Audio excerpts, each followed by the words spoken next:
aking 60th birthday ng March 10. So, senior na talaga.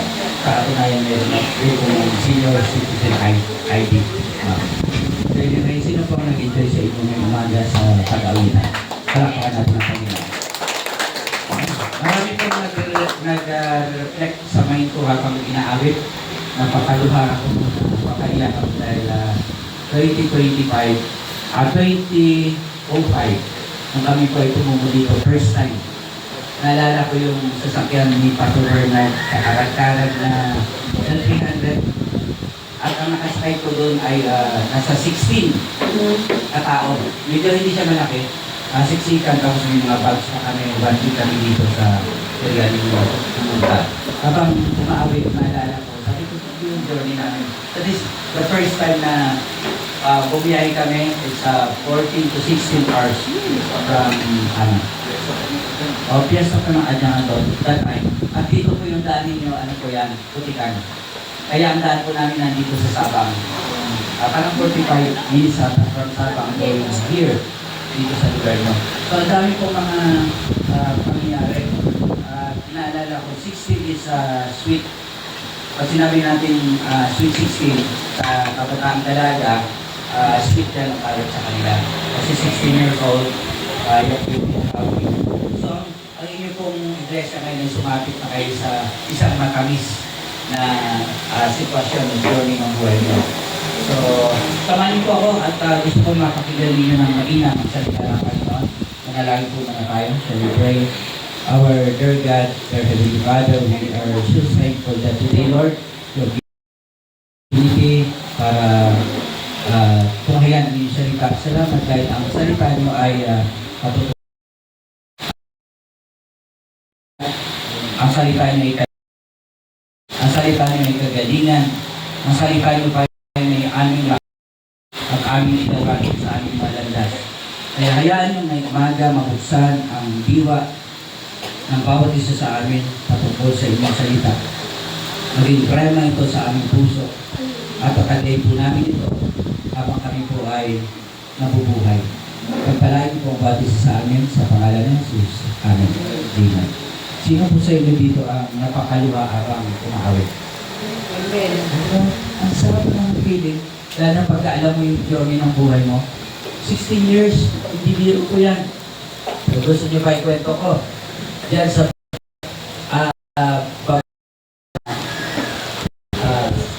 Kaingo, nandyan po yung church, nasa tabi kami ng beach. Ano yan, yung structure niya, kubo lang, pero nag-enjoy kami. Diyan din po namin nilagay yung nagka-camp kami dyan, tent lang. So, marami po kaming memories dyan hanggang sumapit ang Yolanda. Yung Yolanda talaga doon siya. Talaga ng iba. At nasira yung structure natin. Nagpa-welding pa kami dyan ng bakal. Giniba pa rin ng bagyo. Pero ang ROCM, ngayon nakatayo pa rin. Tayo po yun. Pakirin mo yung katabi mo, buti nakatayo ka pa. Hindi ka sumama sa bagyo. Diba? Sino po sa inyo ang pioneer? Yung talagang nakasama na ng kasudyan, ng panahon ng nagsimula pa lamang yun. Pakitaas ko yung kamay. Ano mga kayo po, kasama ka dyan. Oo. Yun. Marami po. So, pakibaba na po yung kamay natin. So, ito po yung message natin for this anniversary. Ang pamagat, filled by grace. 1 Corinthians chapter 3 verse 9. For we are God's fellow workers. You are God's fields, God's building. Next. Filled by grace. Ang pamagat po, ayan po dito sa ating dito sa ating tarpaulin. 1 Corinthians. Next. Sabi dyan, for no one can lay any foundation other than one already laid, which is Jesus Christ. Wala na daw ibang naglatag pa ng pundasyon maliban sa itinayo na ng ating Panginoon sa Kristo. Hindi tayo nandito dahil sa galing natin, sa yaman, o sa talino. We exist because God is good. 16 years ago, wala tayong dala, but God's grace. Tama ko ba? Opo. Wala tayong dala, wala tayong pera, at unti-unti nakita na dati, wala pang testo, hindi pa yan, wala pang ganyan, sliding, ganyan. Tapos, alam niyo po ba yung bago? Napansin niyo po ba? Bago na yung tunog ng inyong drums. Nagpahinga na yung isa dito. So ito po ay, ano na ito? Burner pa, no? May tatak ko yung branded yan. So ibig sabihin, bago yun. So, anong pong ibig sabihin yan? Binabanggit natin, 16 years ago, wala tayong dala. Wala tayong ano. Lagi tayo nagpe-pray dito. No? And then, sabi niya dito, but God's grace started this book. Biyaya ng Diyos, tayo nakapagsimula dito ng gawain. Next, palapahan natin ang Panginoon. Hallelujah. Ang kulay na, dito po sa trampoline natin, ang kulay na blue sa ating card, ang ibig sabihin, God's faithfulness. Kahit may bagyo, mananatili tayo nakatayo because His love never changes. Diba? Napansin nyo? Yung kulay blue na yan, na parang itim, no? Pero blue po yan. Sabi, walang tatagal kung hindi nakatayo kay Jesus. Our foundation is grace. Sino po may pangalang Grace dito? Hindi pa rin ang siya si Grace.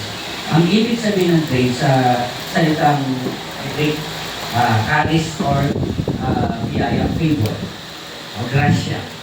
Wala po tayo dito kung hindi sa grasya ng Panginoon. Wala ka ngayon sa posisyon mo kung hindi sa grasya ng Panginoon. Napansin ko, dami pong educators dito. And dito si Sir Katak, galing pa ng Laguna yan, no? Parapakan natin ang Panginoon. Si Blue muna, pumunta dito yan.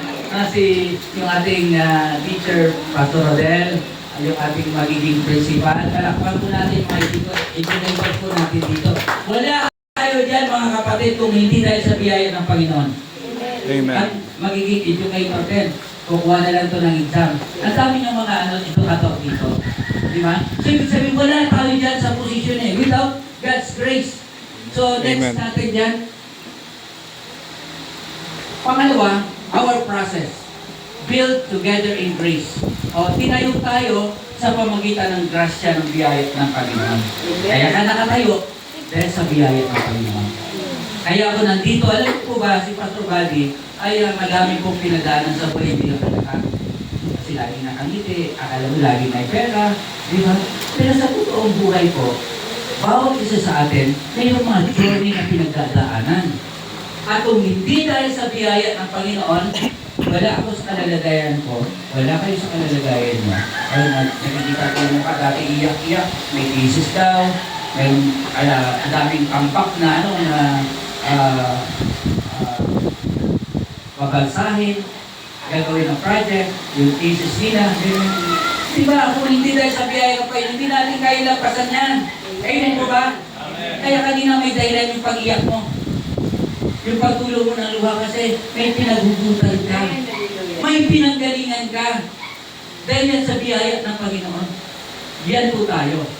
Kaya ina-acknowledge natin ngayong umaga, tayo itinayo sa pamagitan ng sama-samang itinayo sa pamagitan ng biyaya ng Diyos. Sabi sa Corinthians, I planted the seed, Apollos watered it, but God has been making it grow. Ang nagsasalita po dito si Apostle Paul. Kasi nag-aaway-aaway yung mga mananampalataya doon. Basta ako, galing ako kay Paul. Ako kay Apollos ako. Nalaman ni Apostle Paul na nag-aaway-aaway dahil nag-aagawan sila sa magaling na leader sa church. Pero ito yung sinabi niya, ako nagpadin sa inyo. Ang nagdilig, nagpatubo si Apollos. Subalit ang Diyos ang gumawa ng lahat ng ito para kayo ay lumago. Amen po ba? Kahit sino pa italaga ni Lord dito, yan ay nagkalakit-lakit para lumago tayo sa ating pananampalataya. Tama po ba? Kaya walang komparasyon sa leader. Lahat ng yan ay ginagamit ni Lord para magsipaglago tayo sa ating pananampalataya at mag-ugat at maglingkod sa Lord. May pinakilala si Brother Jer Nakalit sa akin. Mga kabataan, alam niyo mga kabataan, kapag hindi natin ilagak ang buhay natin sa paglilingkod sa Lord, wala tayong mararating. Alam niyo ba na ang tunay na dahilan ng isang magaling na tao, walang iba, kundi mayroong nag-mentor at nag-coach sa kanya. Amen. Tama po ba? Ang gagaling ng mga senador, ng mga congressman, hugot lang ako dito. Pero sila po ang naglulustay, nagwawaldas ng ating kaperahan. Bakit? Napatalino yan. Hindi din natin kita yung priority para sa maralita. So, ang ibig sabihin hindi edukasyon, kundi foundation sa biyaya ng ating Panginoon. Ito maliwanag yan. Tinayo tayo. Ginawa tayo. Bawat isa sa atin sa pamagitan ng biyaya ng Panginoon. Bawat isa ay may tungkulin, may iba-iba mang gawain, isa lang ang layunin, i-glorify si Jesus sa buhay natin. Iba-iba yan. Kanina may tagaluto, mamaya may kakain, ang sarap po kaya ng pagkain natin ngayon. Iba naghanda, naghatid dito. O yung limang kabataan natin lalaki, 4 o'clock pa lang daw, nagising na sila. Sila nagkayod. No? Para mabuo yung ginatang lansa. Hello? Alam niyo ba yun? Lahat, bawat isa sa atin, kahapon, gulo-gulo yung practice, pero kanina, ano yung nangyari? Lumabas ng maganda. Bakit? Bawat isa ay ginasangkapan ng Diyos para sa isang layunin. Bawat isa may tungkulin, iba-iba ang gawain, isa lang ang layunin. Para luwalhatin si Lord sa buhay natin. Amen. Palakpakan natin siya. Kaya po, ang kulay ng gold sa card reminds us, build with quality. Build with love, humility, and faith. Works that are eternal, like gold. Huwag tayong magtayo na para lang mapuri ng tao. Diba, kadalasan sa atin, gusto natin approval ng tao, gusto natin na comment tayo. Pero kahit wala yung mga bagay na yun, mahalaga din yun. Pero kahit wala yun, basta para sa kapurihan ng Panginoon, hindi para sa kapurihan natin. Amen po ba? Sa simbahan, hindi pagalingan. Hello? Narinig niyo, sa simbahan, hindi pagalingan. Sa simbahan, paglilingkod na mayroong puso. Amen. Yan ang sinasabi dyan. Dahil kasi sa biyaya, sa grasya lamang ng Panginoon, kaya ka nakatayo. Alalahan mo, kapatid mo yung iyong katabi. Kapigin mo. Sabi mo sa biyaya ng Lord tayo. Grace alone. Oo. Di ba kung hindi naman sa biyaya ng Panginoon, wala kang ipagmamalaki? Sabi sa Ephesians chapter 2, verse 8, dahil sa kanyang kaawaan, naligtas kayo sa pamagitan ng inyong pananampalataya. Amen. Dahil sa kanyang biyaya, at hindi sa pamagitan ng ating mabuting gawa. Yan yung sinasabi dyan. And then, ang liwanag na nagniningning, ayun o, doon sa cross na yun, that is God's presence holding us together. Grace removes pride. Nakikita yan? Imagine yan? Yung ningning na yan, yung parang tumama na light doon sa cross. Sabi niya, ang liwanag na yan, nanginginig, nanginginig, hindi nanginginig. That is God's presence holding us together. Grace removes pride.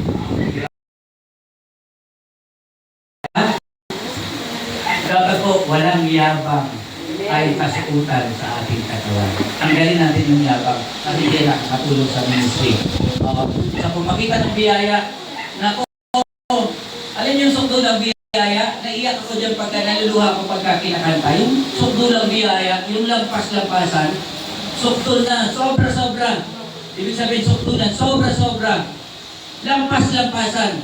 Yan yung biyaya ni Lord sa atin. Kaya walang pwede malaki sa atin pagka nagkasala yung kapatid mo, huwagas kapag humusga. Di ba? Pero dahil sa biyaya ng kaya tayo pinatawad, lahat tayo mapanghi, marumi, mabaho, tinakpan na tayo ng banal na dugo ni Jesus dahil sa kanyang biyaya. Yan ang tanda po natin. And then, walang mas mataas, lahat tayo ay katuwang ng Diyos. Amen po? Naintindihan? Kaya dito sa iglesia, hindi tayo dito, pero ito ka nandito. Tapos ito, ganito ka lang. Alam niyo ba, nag-start ako sa simbahan nung tinawag ako ng Panginoon. Ako po yung talamak. 4 o'clock ng madaling araw, malapit sa simbahan namin. Ako yung talamak. Sabi ng iglesia. Tapos pagaling ko, Buddy, halika na dito. Linisin mo nga yung dumi doon sa ano. Ang dumi ng CR natin. Nilinis mo ba yun? Tapos yung upuan namin. Buddy, halika dito. Bakit ang dami halika po? Alam mo, biyaya ng Diyos para itungtong ka niya, hindi mo kailang mataas. Ang isang guro ay nanggaling yan sa pagiging estudyante. Tama po ba? Amen. Naging principal si Ma'am Zen, pero dumaan po yan sa katakot-takot na sigaw siguro ng kanyang guro, si Sir Kata. No? Tapos nung naging teacher sila, naintindihan na nila yung kanilang pinanggalingan. Hindi mo pwedeng maintindihan kung sino ka ngayon kung hindi ka dumaan sa kung sino ka noon. Tama po ba? Amen. Narinig ko yung kataga kanina kay sa ating kapatid, sabi niya, malayo na yung narating natin. Pero sabi niya, malayo pa yung mararating. Amen. Tama po ba? Anong ibig sabihin? Malayo na. Malayo na yung narating natin, pero malayo pa yung ating mararating. Amen. Sino po nag-agree? Sumigaw ng Amen. Malayo na, 16 years. Pero may pa tayo siguro 20 years, 30 years pa. Malayo pa yun. Marami pang mangyari. Pagka nandun po ako nagkakape, pagka pupunta ako dito, nakikita ko tanggal yung bubong, tapos mayroon siyang nakasemento yung taas, tapos may lusutan doon yung pastor. Tapos tingin tayo doon kasi naka-islam na ito. Kasi second floor, walang pumalakpak, ayaw mag-agree. Ang harap, sabi nga, suntok sa buwan.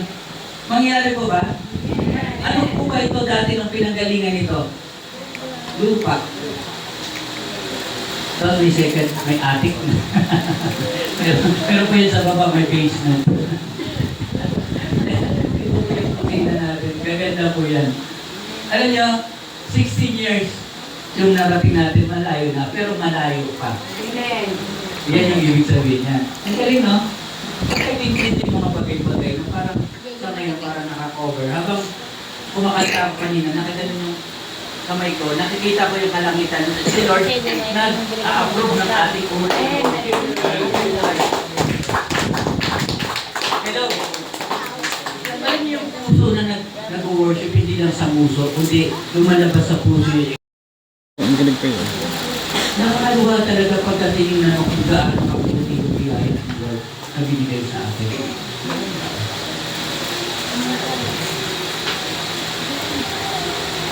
Growth comes from God. We work hard, but we trust fully. Process is grace.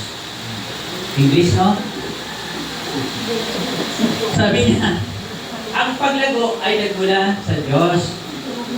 Tayo ay nagtatrabaho ng masikap at nagtatrabaho ng sobra. Ngunit tayo naniniwala sa buong puso natin ang proseso ay hindi. Amen. Naintindihan po? Oh. Next. Pangatlo. Kanina yung unang katotohanan, pangalawa ngayon, pangatlo.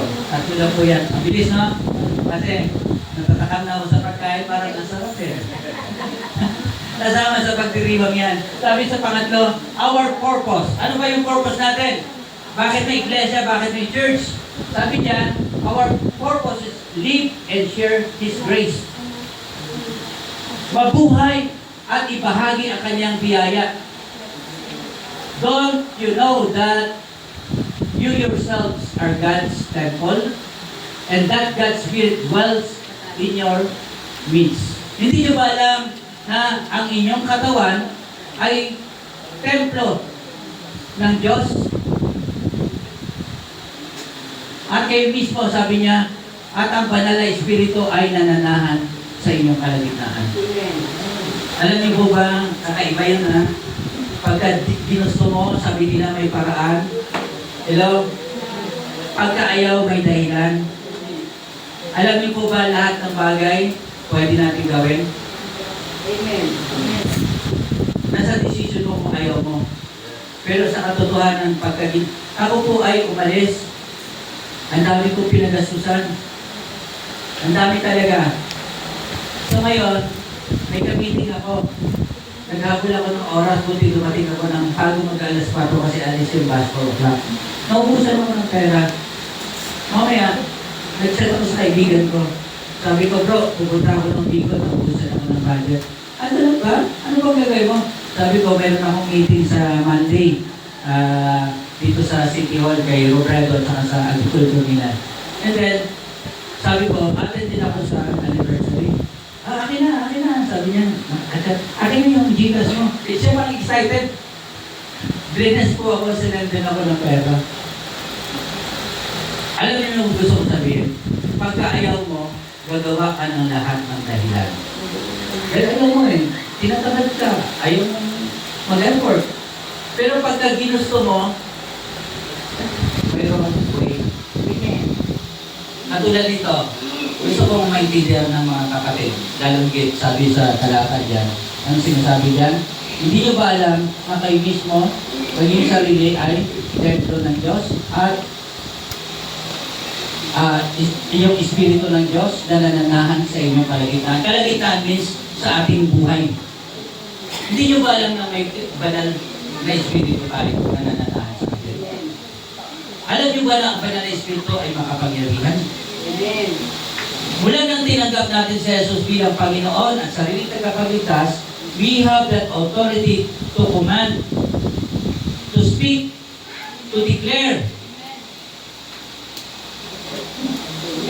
Naiintindihan po ako? Amen. May mga taong ako nakakausap. Every time minsan umiiyak. Bakit bro? Pag nagsalita ako ng testimony, umiiyak. Natatouch, nabibless. Alam niyo kung bakit? Dahil meron kang Holy Spirit. Meron kang ang Holy Spirit sometimes, hindi active na tumatrabaho sa atin, but you have the authority. Minsan na-confront kami si Pastor Rodel, alam niyo, may mga inaalihan ng masamang espiritu. Eh siyempre, Kristiyano, katakot ka, baka tumalon yung masamang espiritu sa akin. Pero you need to impose your authority because you have that. Sabi sa talata, sabi hindi nyo ba alam ang iyong katawan ay templo ng banal na espiritu na nananahan sa inyo? Ang espiritu ng Diyos. Pag binabay namin yung spirit, nako, naglulupasay. Yung inaalihan ng masamang espiritu. Pero kapag hindi mo siya ginawa, wala kang effort na gagawin kasi you don't know about your authority, anong nangyari? Wala mangyayari. Parang Kristiyano na sabi namin dyan, taga-tanawan. Sino taga...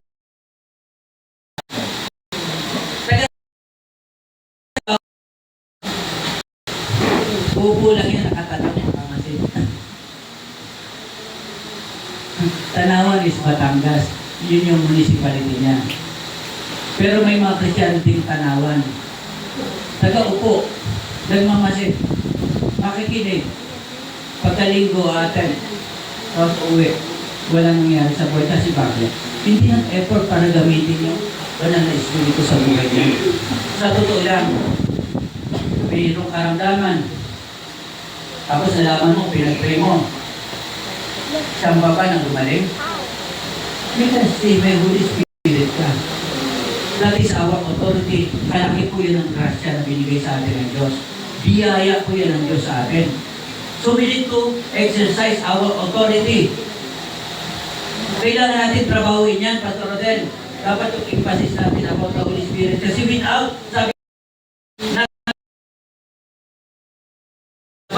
Spirit, hindi talino, Espiritu. Amen. Ano yung nagkukumbig sa atin? Holy Spirit yun, hindi yung galing ng pastor. Salita ng Panginoon na nagre-rema yun. Ibig sabihin, rema means, spirit, logos.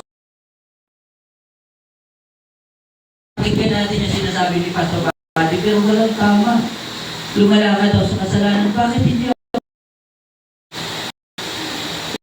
Bakit may ginawa akong kalokohan? Bakit hindi nalulungkot ang puso ko? Hindi ako apektado. Hello, may mga Kristiyanong ganun Kasi kalos na nga. What do you mean kalos? Ibig sabihin may kalyo na. Di ba? Yung isang daliri ko dyan, may kalyo yan. Kaya pagka nasungkit ng matalim na bagay, hindi siya nakakaramdam. May siya, no? Gumagawa, manhid. Yun, manhid. Gumagawa ng kasalanan pero nag-enjoy. Pero alam niyo ba, if you are a Christian at tinanggap mo si Jesus, may Holy Spirit sa loob natin, pagka gumawa ka ng kasalanan, sorry po. Tapos sinatamaan pa ng mensahe ng pastor. Si pastor naman, pinatamaan ako. That's the Holy Spirit inside us. Hello, naintindihan po? Kayo ng lesson ito, huwag kayo magpatuloy na hindi gumagalaw, lumalakad sa Holy Spirit kasi crush yan ng Diyos yun na binigay sa atin. Biyaya yung Holy Spirit. Calling. Huwag ka lang taga-upo, taga-tanong. Iba-iba yung trabaho. Hindi tatakbo ang iglesia nito kung puro tayo lahat ikuman, tapos tanawan lang, tapos criticize. Hindi po pwedeng gumana ang iglesia. So yan. Ano pa sinasabi diyan? We are building for eternity. Hello. Baka masyado na po tayo nag-enjoy dito sa mundo, ha? Nag-enjoy ka na sa pag-aaral mo. Nag-enjoy ka na sa ginagawa mo, sa trabaho mo. Yun lang. Hindi ang usapin dito, yung dito ka manatili sa lupa. Sabi ko, 6 years old, okay na ako yun, kota na ako. Pero sinasabi ng may bahay ko naman, kaya kailangan ka ba namin? Alam niyo, gusto ko na makita si Jesus. Pagka mayroon akong usapin sa Lord, kunin mo na ako, gusto ko na makapiling ka. Pero sabi na rin, pwede, permission ka ba? Tanda po ninyo, temporary lahat ng bagay dito. Yung ginagawa nyo bilang maraming teacher dito, mamagagawa, ginagawa natin temporary lang. Ginagamit natin sa buhay na ito para dun sa buhay na walang hanggan. Hindi puro aral, hindi puro trabaho. May linggo sa paglilingkod, hindi na linggo, araw-araw, maglingkod ka, mag-share ka na sa itang Panginoon. Amen po? Amen. O nung natapos ka ba ng pag-aaral mo, anong susundan mo? Next. Susunod ka ng exam para sa pagkaroon ng lisensya sa PRC, sa bar exam, kung abogado ka. Pagkatapos ano? Hindi mo trabaho. Pagkatapos ng trabaho ano? Hindi mo kasawa. Pagkatapos mag-asawa ano? Hindi mo ka-anak. Pagkatapos magka-anak ano? Maging lola, maging lolo. Pagkatapos ano? Natapos yung plano ng buhay. Hindi kasama yung buhay na wala hanggan. Hello? Yun lang. Masyadong mag-enjoy. Eh yan ang sinasabi, we are for eternity. We are building for eternity. Ang pangalan natin ay reaching out. Why? Because grace received must be grace given. Reaching out, may nag-reach out sa atin. Ngayon, pangalan natin reaching out, Christian Ministry, Christianong reaching out ng mga Christiano na dito. Sabi niya, dahil tumunta tayo ng biyaya, ibigay din naman natin, ibahagi din naman natin yung biyaya na tanggap natin. Kaya tayong, sabi ni Andrew, huwag kang gamol. Ano ibig sabihin nun? Huwag kang makasarili. Oo. Sana all. Ibig sabihin, pag sinabi sana all, mayroon ka dapat i-share mo rin sa akin. Yun na ibig sabihin nun. Pag tayo nakatanggap, di ba, mayroon kang magandang bagay, sasabihin ng katabi mo, sana all. Ibig sabihin, sana mayroon din ako. Mag-share ka naman. Ginagawa mo na sa Jesus, i-share mo naman sa iba. Amen po ba? Amen. Then dapat tayo. Yan. Next. We are blessed to be a blessing. Ang liwanag at biyaya na tanggap natin, dapat ibahagi din natin sa pamilya, sa komunidad, at sa mga hindi nakakilala kay Kristo. 16 years is not the end. Sabi kanina, malayo pa. It is just a beginning. Tuloy ang pagtayo, tuloy ang pag-abot. Tuloy lang. Oo, karon nakausap ako, pinag-pray ko. Gusto nang sumuko. Ang tunay na laban ay hindi sa paghinto. Ang tunay na laban ay sa pagpapatuloy. 100 miles of journey begins with a single step. Isang hakbang patungo sa pangarap mo. And the most dangerous place for you to stay is your comfort zone. Yung bang alam kong hayakin ka? Talagang higit na higit yung anong tawag dito? Nilalaki mo para puminto sa cellphone mo. Ububos na ng oras, katakot-takot na oras para sa ML. Akala mo, gano'n ang buhay ko. Lumabas ka sa comfort zone. Subukan mo minsan isang oras. Iwanan mo yung cellphone mo. 2 oras. Tingnan ko kung hindi ka mabaliw. Doon sa mga addict, no? Sa mga addict na nagsiselfone, tingnan ko kung hindi ka mabaliw pag iwanan mo yung cellphone mo. Yun na yung buhay ko, pastor. Kung ako pa kayo sa linggo, magsisimba ako. It's good for you. But alalahanin mo, you are for eternity. Pero ka, layunin. Binigay si Lord sa'yo para maglingkod. Ang galing pala ng boses mo, ang galing pala mag-gitara. Eh, mayroong pagpapraktisa. Sabi ni Pastor Rodel, yung luma nating drum set, ibigay natin sa Ayugaw kasi hindi ko pala po anong declaration taga rito kung kailan yung itatayo doon. Hello? Amen. Pastor, wala kaming pera. Yun din dati sinabi ng iba na kasama. Pastor, wala pa tayong pera. Huwag mo na itayo yung simbahan, wala pa tayong lote. Eh, may lote na. Ay, may nasabi, Pastor, kailan natin itatayo yung simbahan sa Ayugaw? Mayroon ba ganun mala? Pastor, nag-reaching out naman tayo. Pwede ba itayo na natin? Ayaw mo problema si Pastor. Samahan niyo sa panalangin. Hello? Eh kasi walang nananalangin. Dati si Pastor Rodel, alam niyo ba si Pastor Rodel? Di ba siya yung reaching out Christian Ministry sa Manila? Yung mga building, di ba may mga simbahan? Sabi ni Pastor Rodel, sana all Pastor, sana dito din. Sabi tayo, panalangin kayo.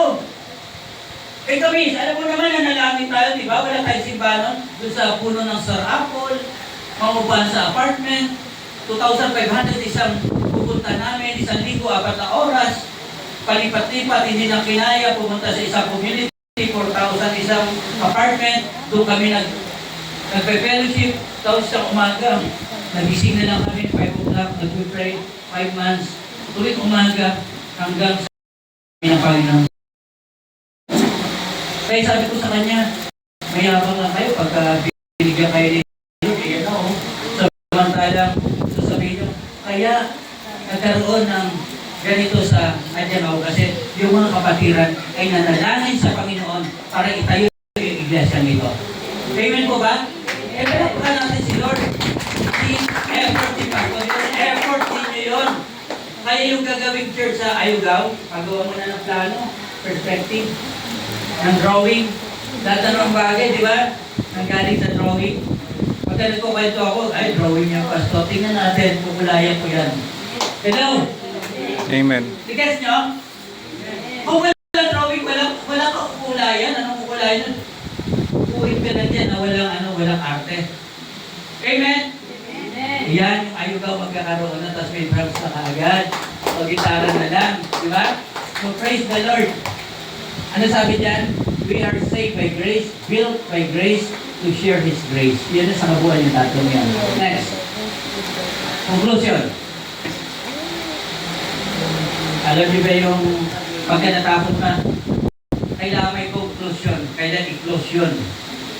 Oo, kailangan i-close na natin ito. Sabi niya, look at again our purpose. Yung structure na meron doon, we are God's building. The foundation is Jesus Christ. The light of God, His glory and grace. And then, direction upward, focus on God and eternity. Amen. Di ba? Nagkataon ba yung tarpaulin niyo? Binigyan ng meaning, binigyan ng interpretasyon. Marunong ba kayo bumasa ng tao? Mga kapatid? Marunong kayo bumasa ng tao? Tuturuan ko kayo na ito yung inaral ko talaga. Para basahin yung isang tao, hayaan mo siya magsalita. Huwag ikaw yung daldal ng daldal kasi hindi mo siya makikilala. Habang tinitingnan nyo, yung tarpaulin na yun, anong napapansin nyo? Aswan, walang meaning, walang halaga, walang interpretasyon. Pero yung interpretasyon nyo, yung structure, it signifies that we are God's building. Ito, itinayon niya. Sa ibabaw ng batong yan, sabi ni Jesus, itatayo ko yung aking iglesia. Iglesia means iglesia, meaning this is a composition of the body of Christ. Tayo po yun.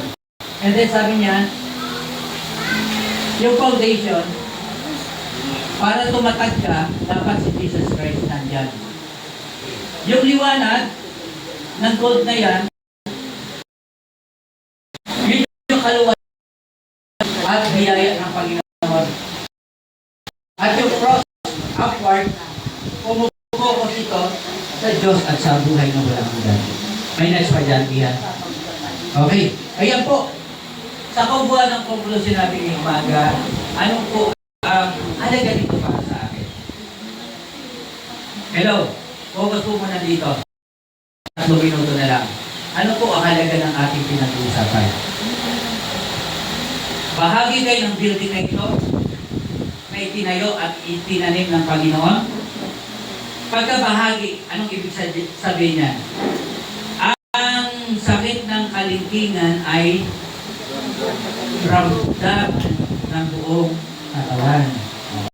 Hindi po pwedeng nasugatan. Daliri lang yan. Kaso sa isang gabi, naramdam mo ang sakit, daliri ka lang. Oo. Nasasaktan. Oo. Yung mukha mo na naman dyan, bahagi pa rin ang katawan mo yan.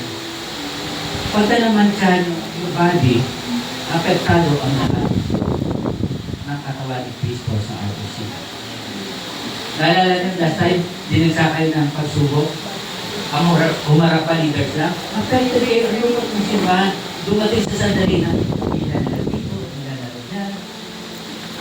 Masakit. Pero habang lumalago kayo, nakita niyo yung biyaya ng Panginoon. At sa loob ng 16 na taon, ayan, tingnan nyo, tingnan nyo kung maaari na mag-remind sa atin na tayo itinayo magitan ng grasya, ng habag, ng awa ng ating Panginoon. Kanina nakita ko na I'm proud of this, small bunch of believers dito sa Ajamaw. Kasi bakit? Diba?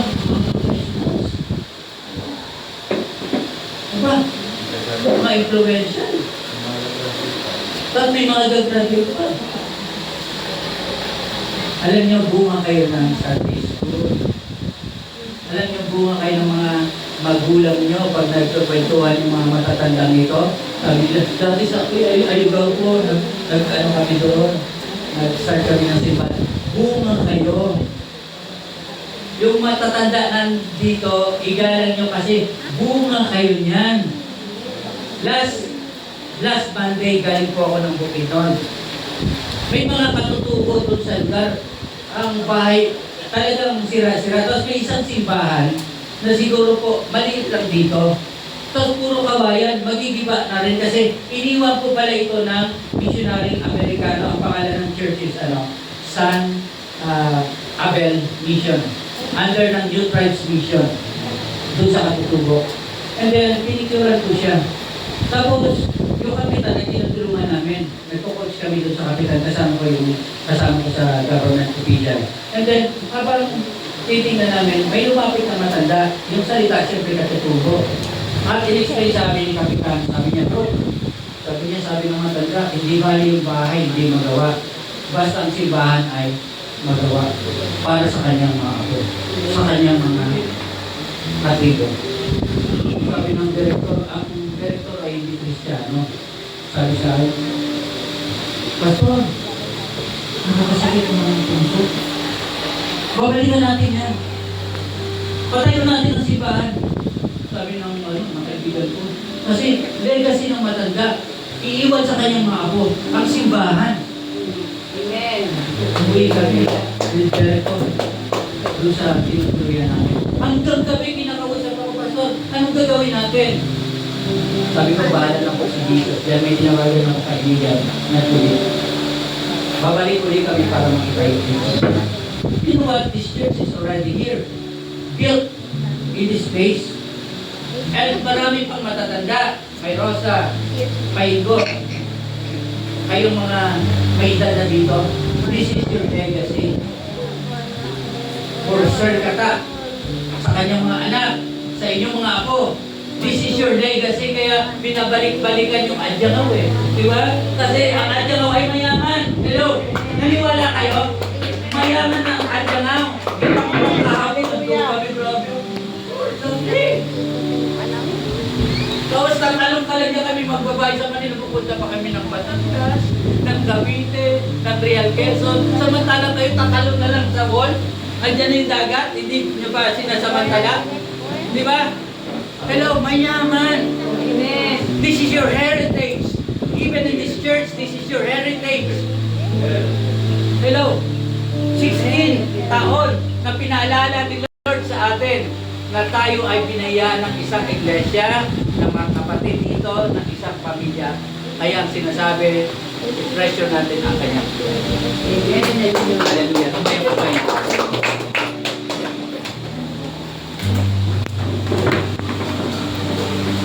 Habang kumakanta sila, nakapikit, nakatungo po tayo lahat. Ating taas natin yung ating dalawang kamay.